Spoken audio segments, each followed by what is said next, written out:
Hi guys, it's been a while. That's what happens when midterms and life gets in the way.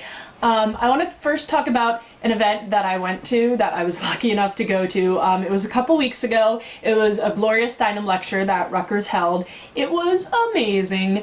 I was super excited beforehand because it's Gloria Steinem and she's basically one of my biggest idols. She's a true intersectionalist feminist, which means that she doesn't just care about, white, upper middle class, cis, straight women's issues. She cares about, trans issues, LGBTQA issues, women of color, everything, every other minority, lower class, and women in poverty is considered when she's talking about feminism, when she's fighting for feminism. So I love Gloria Steinem. I was so excited. The event was really awesome. Her lecture was amazing. It was about media representation, and in her true intersectionalist ways, she pointed out not just that there wasn't women in media, but that there's a true lack of women of color. And then she also spoke about technology and how women in poverty or just households in poverty have a true disadvantage. It was an amazing lecture. That being said, she then opened for questions. The questions weren't so much the problem that I felt, it was the audience's reaction. At least where I was sitting, I felt a lot of scorn and disdain might be too hard of a word, but there was a lot of negative response to the questions being asked. Now, where I was sitting, I was surrounded mostly by some older women, and a lot of them were responding negatively to questions asked by the younger set, college students that had come out.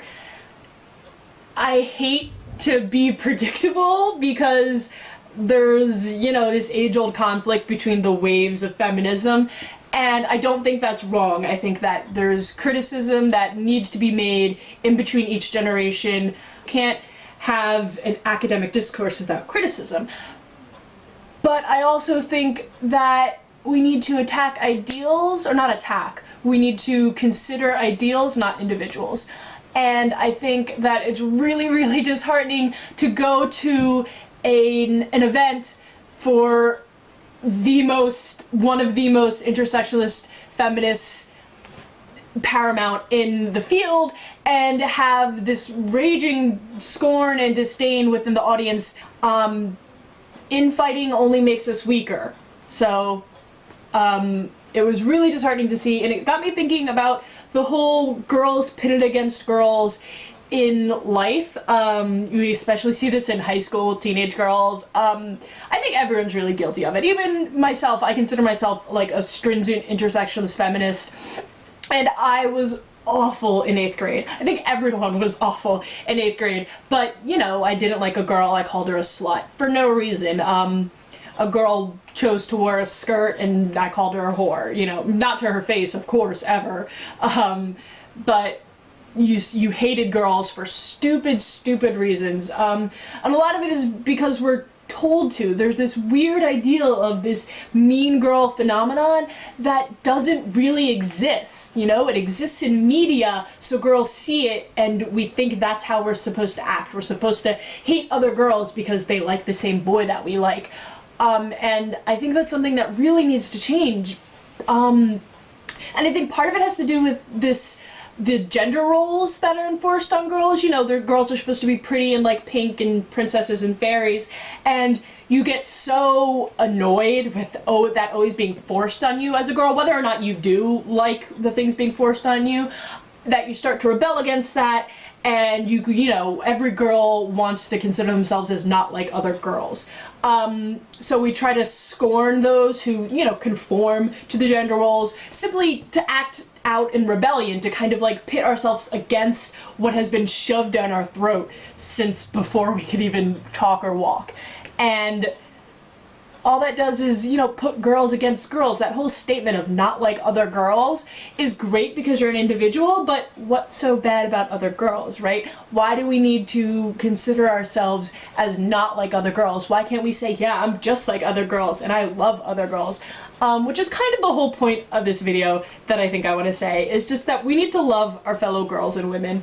I mean, especially girls, because the shit that preteen and teenage girls go through is just like phenomenal. The fact that any girl survives past 15 is astounding to me, and I think they should just be like showered with praise for that. But like, girls have it hard enough. I mean, everyone has it hard enough, but girls and women have it hard enough, whether they're trans or cis or gay or straight or white or a person of color or middle class or upper class. I mean, obviously those in the minorities and those in the unprivileged classes have it even harder, but girls have it the hardest out of everyone because we're constantly attacked with, you know, the patriarchy and being oppressed and not having our representation shown, and that makes it hard enough.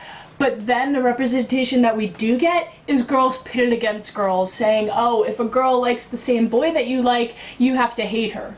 And then that just isolates women even further, right? And we don't have a united front. And we don't just need a united front because feminism is important and it needs to happen and we need equality, but we need a united front because the world is basically a shitbox from start to finish, right? And it's hard to live through, and the more people you have on your side, the better, right? We just need to tell girls to be friends with each other. It's important to criticize, it's important to recognize when something is problematic, but it's also really important to show that you're standing with your fellow women and girls. So that's my deal. Basically, what I just want to say is that, like, be positive and be a friend. Because the world sucks and you just need as many friends as you can get, and you need as many people supporting you and helping you through it, and you should be that person to other people. You want friends and you should be that friend to other people. I mean, you can't always be nice and kind because sometimes the situation, believe me, sometimes the situation does not warrant it, and I'm the first person to say that. I'm a sarcastic asshole if the situation calls for it. But if you don't need to protect yourself or to make yourself be heard, don't be. I don't want this to come off as tone policing because it's really not, believe me, I get how frustrating that is. I just don't think we need to scorn each other and write each other off simply because of stupid surface reasons. Because the patriarchy already does that. We don't need to do it to each other anymore. So, love each other, be positive, and just help each other through. Okay. Tune in next time when I do what I said I was never going to do and take on John Green and probably immediately get lots and lots of hate.